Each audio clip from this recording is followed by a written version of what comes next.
welcome to or welcome back to my channel. My name is Marin, and here you will find a little beauty, a little books, and a little teaching content. So if that sounds like something you might enjoy, I would love for you to subscribe and stick around and join me in my little corner of YouTube. As you can see from the wheel behind me, it is time for another round of my Wheel of TBR game, but this time we're doing a bit of a twist. So let's go ahead and get into it.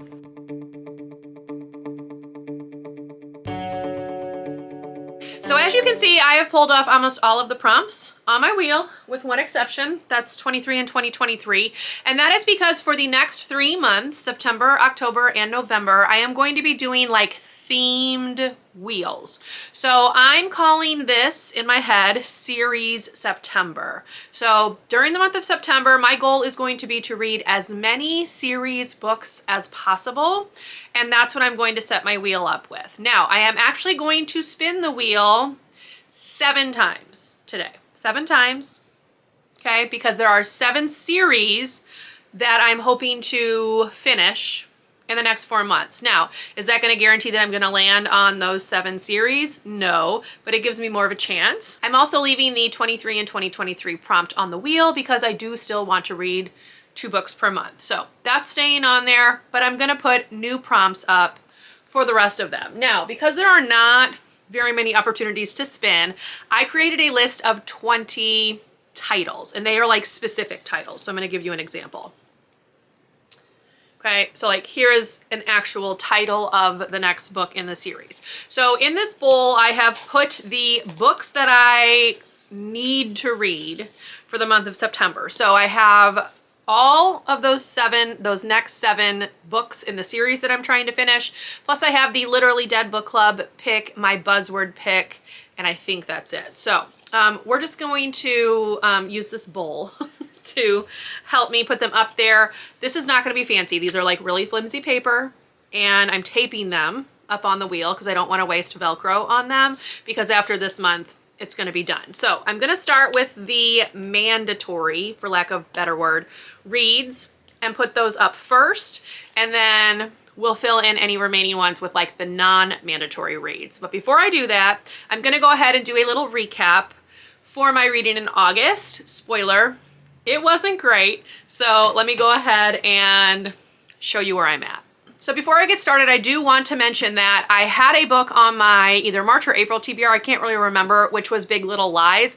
The hold for the audio on this finally came in August, so I did read this just as like a little check-in, because I don't like to leave books from previous TBRs and carry them over into the new year. I like to try to read them like in the calendar year. So this one is done. I really, really liked it. I will talk more about it in my upcoming wrap up, but this one is finally checked off. That leaves me, I believe, with like 3 books from other TBRs that I haven't read, not counting this month. So now let's go ahead and get into the August picks so I can let you know how I did. So the first spin that I had in August was Found Family. For that, I had chosen Down Among the Sticks and Bones by Shauna Maguire, the second book in her Wayward Children series.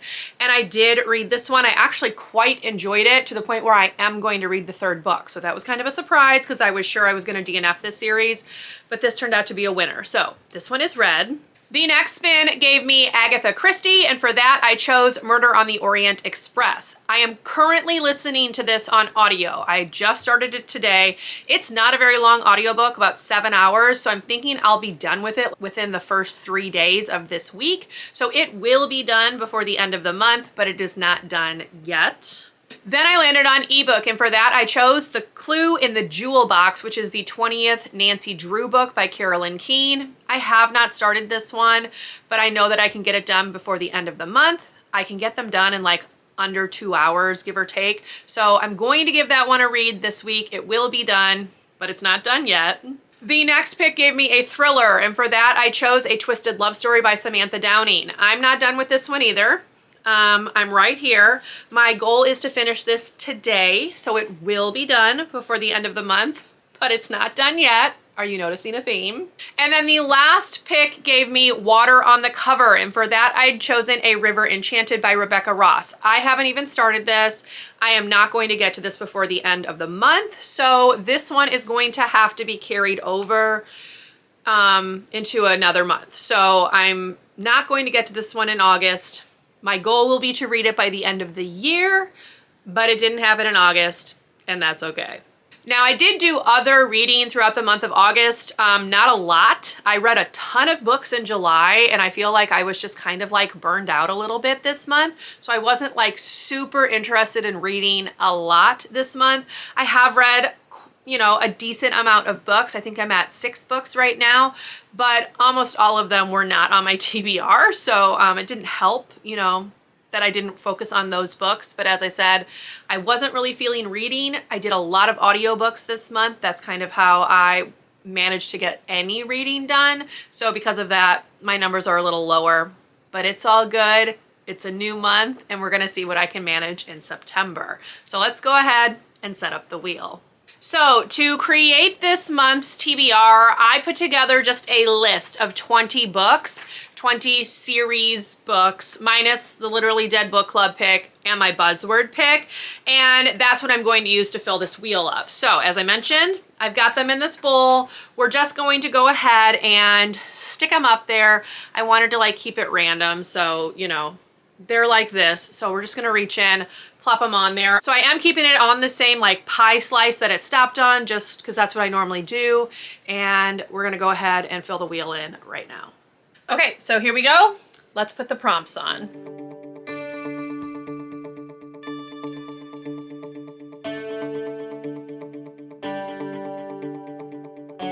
Okay, so those are the like mandatory reads, the series that I'm hoping to finish by the end of the year. So I'm gonna go ahead and put the rest of the books in here. These are also series books, but they're not necessarily like series books that I felt like I needed to finish this year. So we're gonna pick 3 of these. I think I've got them right here. 1, 2, and 3. So I'm going to tape those on and then we'll use the rest of these to fill in ones that I land on.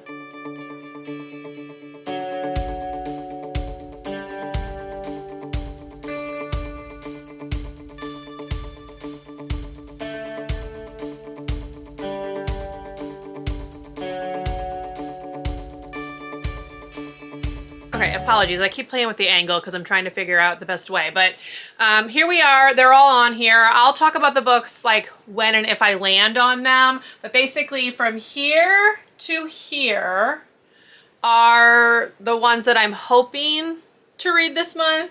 And then these 3 are just extra ones. I am leaving 23 and 2023 on, as I mentioned. I'm also doing away with the rule where if I land on the same space more than once, I have to forfeit the prompt on here and pick from the TBR jar, because I'm just really wanting series books. Series September. So let's go ahead and get into spin number 1.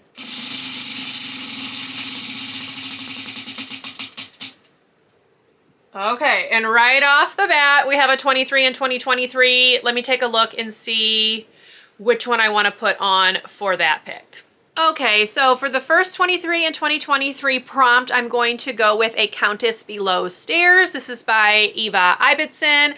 I borrowed this from a friend a really long time ago. It's been on my TBR on Goodreads since 2012, so we're finally going to give it a read. So this is set right after the Russian Revolution. We're following Anna. She is a young Russian countess who flees to England, and to hide her background, she takes a job as a servant in the household of the esteemed Westerholm family. So that's this one. This has huge text. So even though it's close to 400 pages, I feel like this is going to be a very fast read, and it will be very nice to finally check it off my TBR.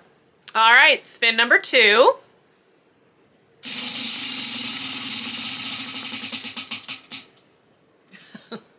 Same thing, 23 and 2023. Okay. Not the worst, because I do try to read 2 a month. I think actually I'm gonna pull that prompt off and I'm gonna go ahead and put a different one up just so I don't have another 23 and 2023. I really need some series books. So that's what I'm gonna do. I'm gonna go ahead and pull this one off. We'll put it back on after the game, but that way I'll have like a shot to actually get books that I would like to read. My game, my rules. For the second 23 and 2023 prompt, I am going to be going with Cleopatra, A Life by Stacy Skiff or Schiff.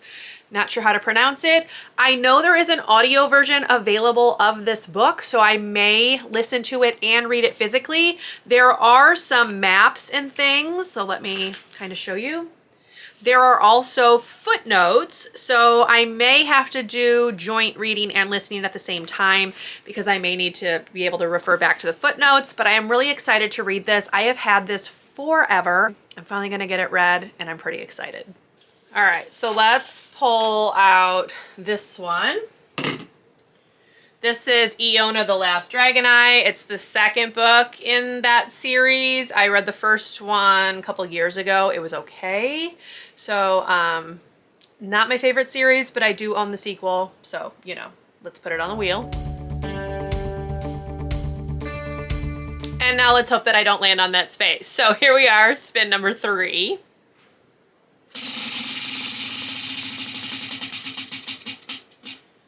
Ah, there we go. That's a different one. Okay. This one is Shadowlands. This is by Kate O'Brien. This is like a YA mystery thriller series. This is actually the first book in the series because I read it so long ago that I can't really remember what it's about. Here's the cover, but it's about, if I remember correctly, it's about a girl who moves to like this island or like just a small contained community with her family, and she's basically escaping a serial killer, I think. I really liked it when it was first released, probably back in like 2012-ish, but I don't remember enough of the details to be able to go on into the second book. So that's why I put the first book on here. So that is the third book. I'm really excited about that one. Okay, we're gonna go ahead and replace Shadowlands with The Ring of Solomon. This is the prequel to the Bartimaeus trilogy by Jonathan Stroud. I read the first 3 books, actually finished, quote unquote, the original series last year. So this would actually complete the series completely. It will finish the series completely. That's a better way to say it. So, all right, spin number 4.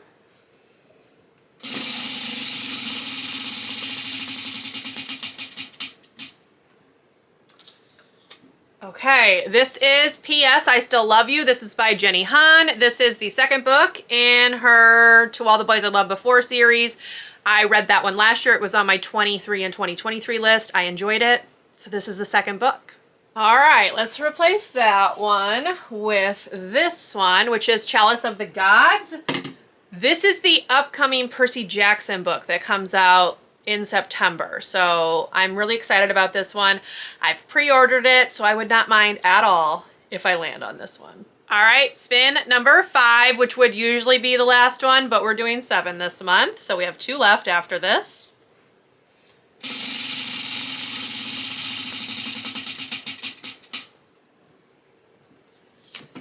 Okay, we have Out of Sight, Out of Time. This is by Ellie Carter. This is the 5th book in her Gallagher Girls series.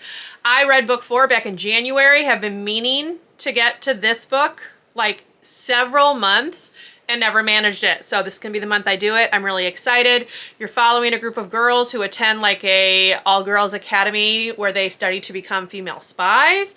We're following Cammie. Cammie's got some history in her family that is starting to come to light, and she is now in some danger. So that's book 5. So let's see, we're gonna do, The Brothers Hawthorne. This is the new upcoming release by Jennifer Lynn Barnes. I have it on hold from my library, so again, wouldn't mind landing on this one. Now we are on spin number 6.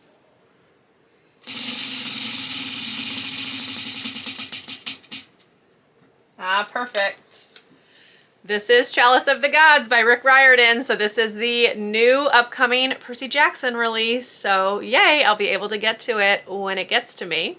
Okay, and we will replace that for one final spin with this one, which is Beneath the Sugar Sky by Shauna McGuire. And we're on our final spin, number 7. Here we go.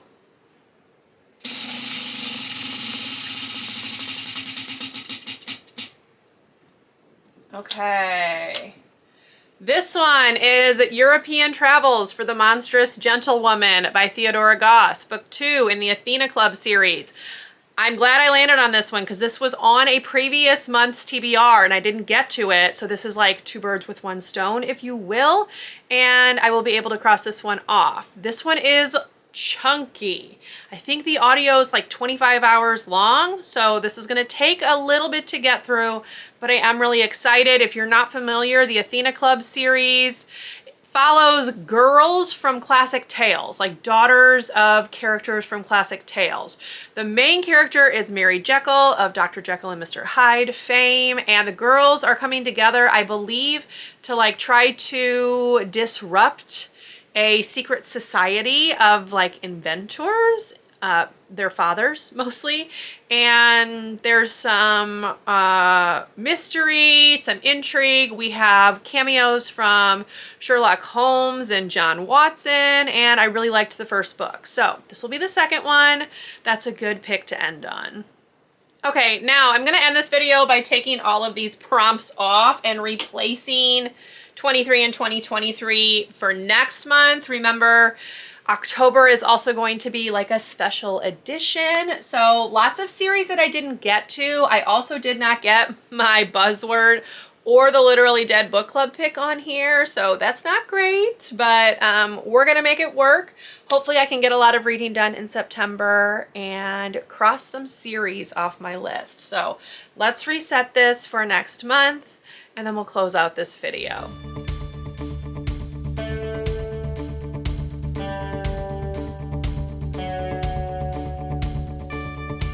Okay, so let's just do a little bit of a recap. For the prompts that I landed on, I had two picks from my 23 and 2023 list. Then I had Shadowlands by Kate O'Brien, P.S. I Still Love You by Jenny Han, Out of Sight, Out of Time by Allie Carter, The Chalice of the Gods by Rick Riordan, and European Travels for the Monstrous Gentlewoman by Theodora Goss. So now let me go ahead and chat about the other books that I need to get to like check off goals, and then we'll sign off. So first of all, for the Literally Dead book club pick for September, we are going to be reading Monstrilio by Gerardo Samano Cordova. Here's the cover. I don't know much about this. It says it's a literary horror debut about a boy who transforms into a monster who tries to be a man, and the people who love him in every form he takes. So this is obviously a debut, as I said. I am not sure what I'm gonna think about it, but we're gonna give it a go, and I will obviously let you know in my wrap up what I think. I also will need to read the 21st Nancy Drew book, which is called The Secret in the Old Attic. And this one says Nancy searches for clues to missing music manuscripts and love letters written by a deceased soldier. So we'll see. I have not actually read number 20, which I was supposed to read in August, as I mentioned earlier. So maybe I will have to read 2 next month. We'll just see. And then the buzzword word or term for September is a game-related word. So for that, I have decided to go with strands of bronze and gold. Bronze and gold being colors of metals, which you might win for games. See where I'm going with that? This is like a fairy tale retelling of the Bluebeard fairy tale. So I'm just gonna read a little bit of what it says. It says, when 17-year-old Sophia Petherum's beloved father dies, she receives an unexpected letter, an invitation on fine ivory paper in bold black handwriting from the mysterious Monsieur Bernard de Cressac, her godfather. With no money and fewer options, Sophie accepts, leaving her humble childhood home for the astonishingly lavish, wind-driven abbey in the heart of Mississippi. Sophie has always longed for a comfortable life, and she finds herself both attracted to and shocked by the charm and easy manners of her overgenerous guardian. But as she begins to piece together the mystery of his past, it's as if, thread by thread, a silken net is tightening around her. And as she gathers stories and catches whispers of his former wives, all with hair as red as her own, in the forgotten corners of the abbey, Sophie knows she's trapped in the passion and danger of de Cressac's intoxicating world. So this does not have very good ratings. It's got a 3.46, so we'll see what I think. I tend to really like fairy tale retellings, and the Bluebeard fairy tale has always kind of intrigued me, so we will see. This has been on my actual physical shelf for ages. I'm just too lazy to grab it, but I do own it. So this would be really nice to check off, complete the buzzword, and read a book from my actual physical TBR. So those are the 3 books that I also need to try to read in September. We'll see how it goes. Hopefully I can fit it all in, and I will do my best to do some vlogging to bring you along. I did not do a very good job vlogging in August. Things were just very busy. So hopefully this will be an upward turn. But anyway, I hope you enjoyed this video. If you did, please leave me a thumbs up. Consider subscribing to my channel if you would like to see more from me, and I will see you in my next video. Bye everyone.